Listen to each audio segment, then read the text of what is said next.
আসসালামু আলাইকুম রহমতুল্লাহি ওবারাকাতু। রমাদানুল মুবারক উপলক্ষে আমাদের বিশেষ আয়োজন ফাদাইল ও মাসাইল রমাদানে স্বাগত জানাচ্ছি। কাউসার লাবিব আমাদের সঙ্গে সারি সমাধানের জন্য উপস্থিত আছেন শাইখুল হাদিস মুফতি জাকারিয়া হাফিজাহুল্লাহ। শেখ কেমন আছে? আলহামদুলিল্লাহ ভালো আছি। আমাদের কেমন আছে? আলহামদুলিল্লাহ শেখ ভালো আছি।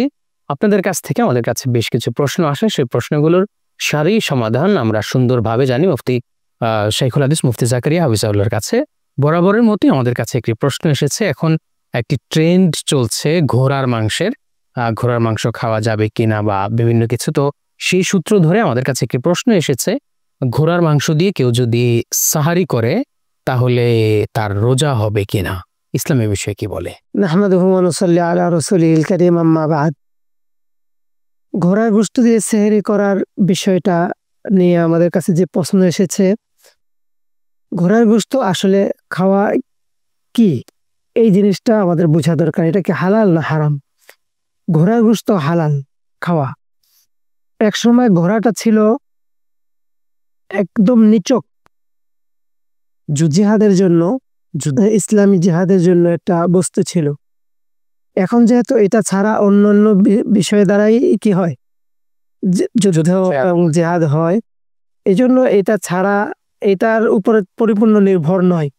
এজন্য এটার যে কারণে ঘোড়াকে মাকরু বলা হয়েছিল সেই কারণটা তো এখন নেই, অর্থাৎ নিছক জিহাদের বস্তু ছিল। এখন এটা যেহেতু নেই, এই জন্য এটা খাওয়া সর্বসম্মতিক্রমেই অনেকটাই কি হালাল। যেহেতু হালাল বস্তু, সেজন্য এটা দ্বারা যদি কেউ সেহরি করে তাহলে কি হবে, তার জায়েজ হবে, তার রোজা হবে এবং খাবার দাবারও হালাল হবে, এত কোনো সমস্যা নেই। আমাদের কাছে আরেকটি প্রশ্ন এসেছে যে বলা হয়ে থাকে মৃত ভাইয়ের গোশত খাওয়ার মতো হলো গীবত করা, গীবত করলে মৃত ভাইয়ের গোশত খাওয়া হয়। তো রোজা অবস্থায় কেউ যদি গীবত করে তার রোজা কি ভেঙে যাবে?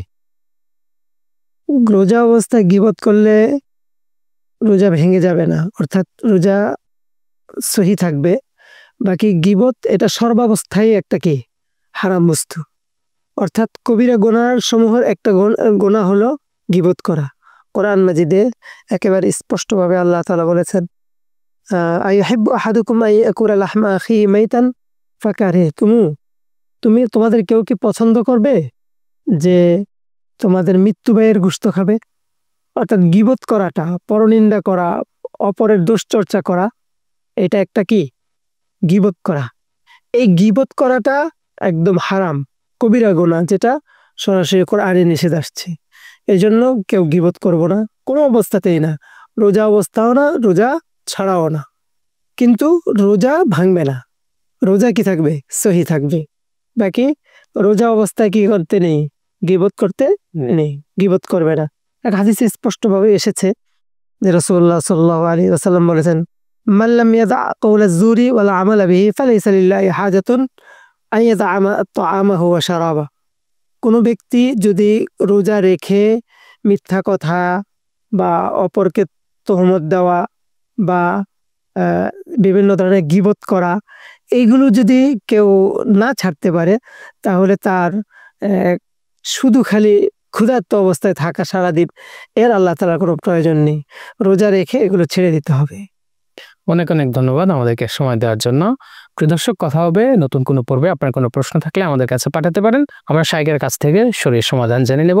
আগামী পর্বে কথা হবে, সে পর্যন্ত ভালো থাকবেন। আসসালামু আলাইকুম।